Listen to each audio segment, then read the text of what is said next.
Welcome back to our unit on Greek history. Today we're going to be looking at Alexander the Great. However, before we can understand Alexander, we first have to look and get to know his father, Philip II of Macedon. Now, Philip of Macedon ruled in Macedonia beginning in about 359 BC. Now, his reign began in 359 and ran to 339 BC. Philip of Macedon was known for a lot of things, but one of the things that he was best known was for his reforms of the ancient Macedonian army that he then used in order to consolidate the power in Greece. He came up with a number of innovations that helped him to have greater power in his army. And one of those was using a longer spear that gave his phalanxes a longer reach than those of the ordinary Greek phalanx. Philip of Macedon was also gifted in diplomacy. And using diplomacy, in other words, negotiating with his enemy, he was able to push back a number of different countries and prevented from having to go to war and fight them. Ultimately, he was able to turn these countries into allies rather than enemies. Philip of Macedon's dedication to expanding Macedonia is demonstrated through his efforts to expand his country. So, for example, instead of going on a honeymoon with his brand new first wife, he instead went to war with the Illyrians. This may paint him as a little bit extreme. However, he was very, very successful and looked at his conquests and victories as a real mark of honor. For example, Philip II was very proud of his racehorse, which won at the Olympic Games. That was the same year that Alexander, his son, was born. Philip of Macedon was very, very rich, and this was in part because he controlled a series of gold mines and controlled most of the gold in Athens. He lost an eye in a battle in the siege of Macedon and was involved in the Third Sacred War, which had begun in Greece in 356. With a result of all of these battles, most of the key city-states in Greece were under his control, either had joined part of Macedonia through conquest, or had signed an alliance with Macedonia and was prepared to support him in whatever he asked. With all of these key states in place and with them under his thumb, Philip turned to Sparta, of course, one of the key military powers of its day. Philip, like many Greek leaders, recognized that Sparta was one of the greatest military forces in Greece, and he wanted to conquer them. So he sent a message to them. And in this message, he said to them, there's actually two versions of the story. And in one of them, he said to them, "If I win this war, you will be my slaves forever."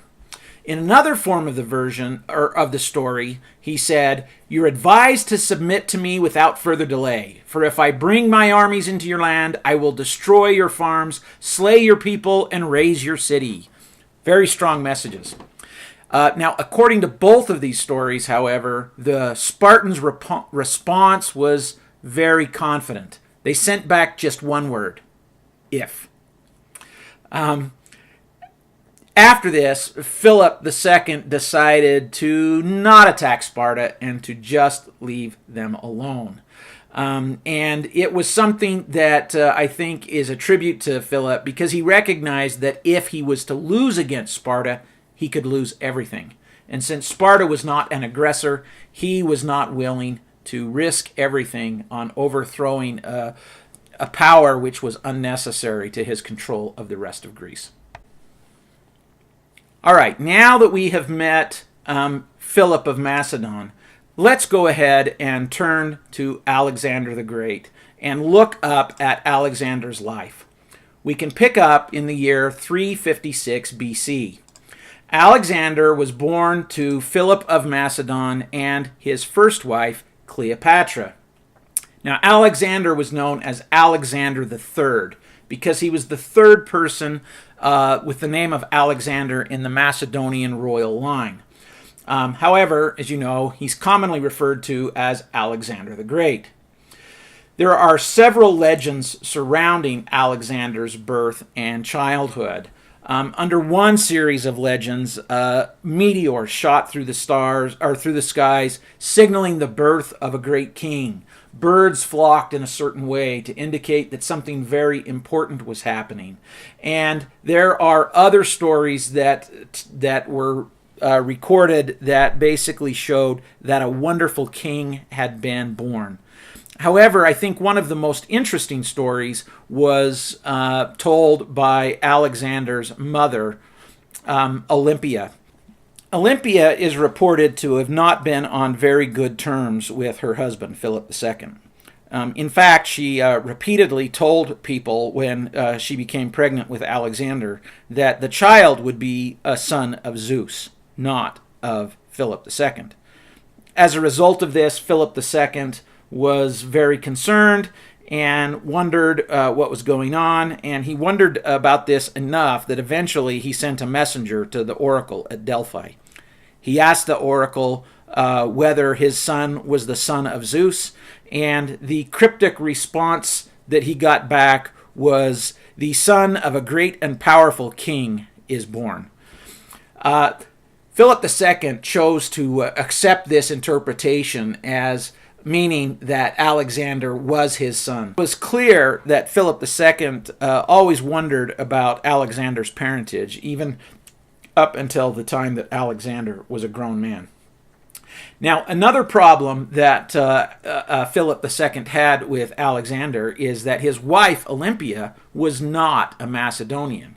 She was from another country, and as a result, there are some who viewed Alexander not as a true Macedonian, but as only a half-blood. Now, Alexander was born in Pella, the capital city of Macedonia, in 356 BC. He ultimately succeeded to his father's throne when he was 20 years old. As you would imagine, Alexander was raised in the manner that a noble Macedonian child would normally be raised. He had the best of everything. He was learned to read, to fight, and to think. In fact, his father hired one of the best and most famous tutors that was available, Aristotle, who had just recently come from the famous school in Athens. Aristotle spent a lot of time teaching Alexander and his companions. Allegedly, the school was taught in the Temple of the Nymphs there in Pella.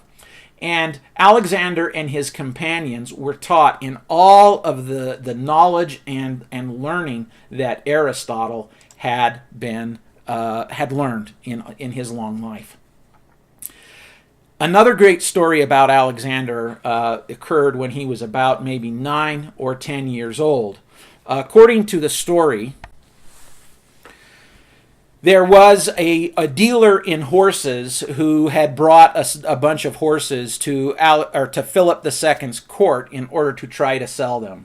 One of these horses was a massive stallion. He was described as having a black coat with a large white star on his brow. And he is also supposed to have had a blue eye, what they called a walleye, in talking about horses. Plutarch, one of Alexander's historians, tells the story of how at this young age that Alexander won the horse by making a wager with his father. The horse was brought into his father's paddock and was shown to Philip II. But the horse was clearly wild and unruly. All of Philip II's horse trainers tried to approach or tame the animal, but he would shy, kick, buck, bite, and everyone became very afraid of even approaching him. Even the horse's owner was unable to approach him. Despite all of this, the owner demanded a price of 13 talents for the horse, which is an outrageous sum. In today's money, it's approximately $182,000. However, because no one could tame the horse, Philip II was not interested. However, Alexander was, and he made a wager with the owner that he would get the horse for free if he could tame the horse. The individual looked at this young boy and said, sure, let's go ahead, let's try that, knock yourself out, let's go ahead and you can try to tame him. Alexander then goes out into the paddock where this horse was and recognized that the horse was shying or afraid of his own shadow. All Alexander did was throw his coat over the head of the horse to cover his eyes and turn him around to face the other way. He was then able to climb up onto the horse's back, ride him around the paddock until he was tired, and then dismounted. This impressed Philip to no end, and he just was amazed at the courage of his son and the fact that his son noticed things that no one else did. In fact, Philip of Macedon is reported to have said on this occasion, O my son, look thee out a kingdom equal to and worthy of thyself, for Macedonia is too little for thee. Basically what he said is, you need to find a bigger kingdom than Macedonia, because you are going to be so great that Macedonia is going to be much too small. Now, as Alexander got older, there are a number of stories about him that are interesting. When he was about maybe 16 or 17 years old, he was given his first command. This command was due to a revolt in Thrace. Some people there had revolted against the Macedonians, and Philip II sent Alexander in order to take control of the army.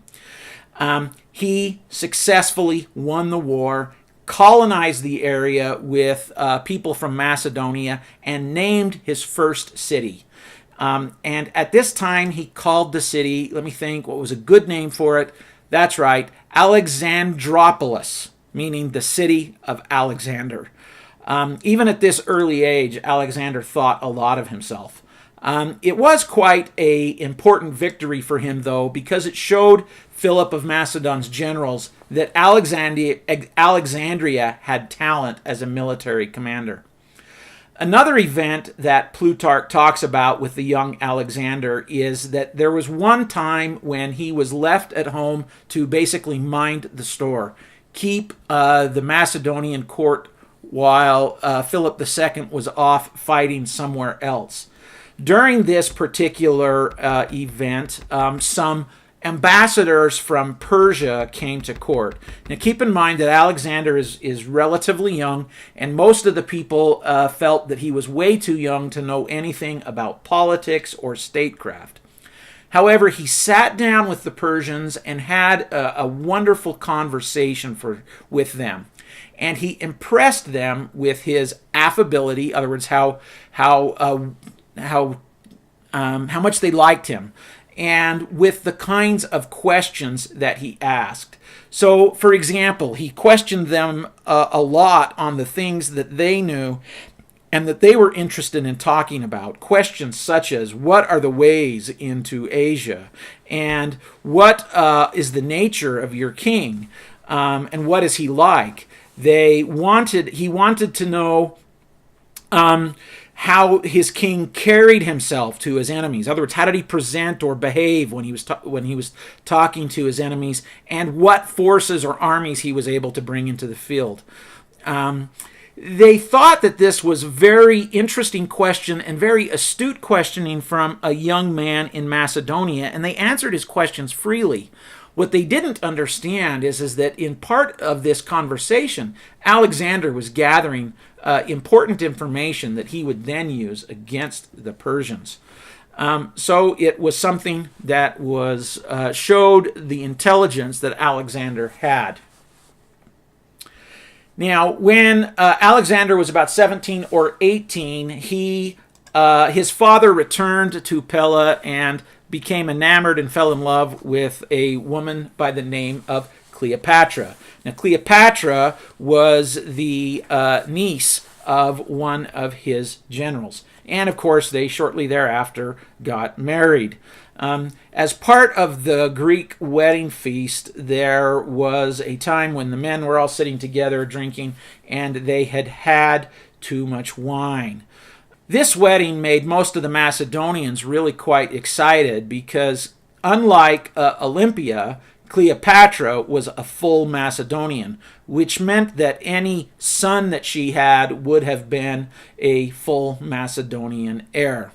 Now, at the wedding feast, because there was so much wine, Cleopatra's uncle, Attalus, who was the general of Philip II of Macedon, was too drunk. And he raised a glass and gave a toast where he basically said to Philip II that I wish that this will bring about a legitimate heir to Macedonia. Of course, this was an insult to Alexander because it implied that Alexander was not legitimate and that Philip was not properly married to his mother. So Alexander stood up to defend himself and called Attalus a villain. At that point, Philip II stood up to defend his general, and he draws his sword and begins to walk towards Alexander, upon which point he tripped, fell, and lay sprawled on the floor. According to the historians, Alexander at that point then points to Philip II, his father, on the floor, and says, "See there the man who makes preparations to pass out of Europe into Asia, overturned in passing from one seat to another." Basically, he says, look, here is the man who wants to cross all of Asia, but can't even cross the room.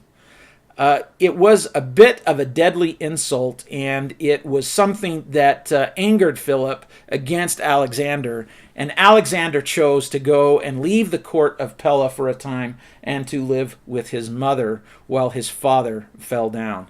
Now, ultimately, the marriage with Cleopatra resulted in 2 children, a girl and a boy by the name of Carinus.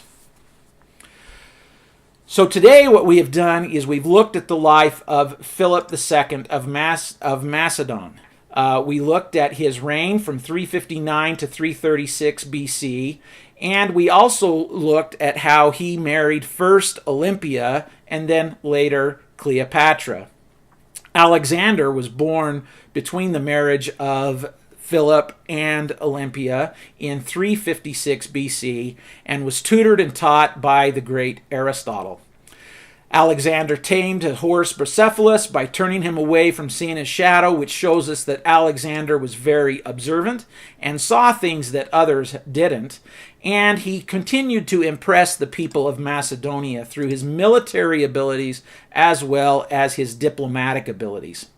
All right, now that we have finished that, we're going to turn to the next part, which is Alexander's rise to power.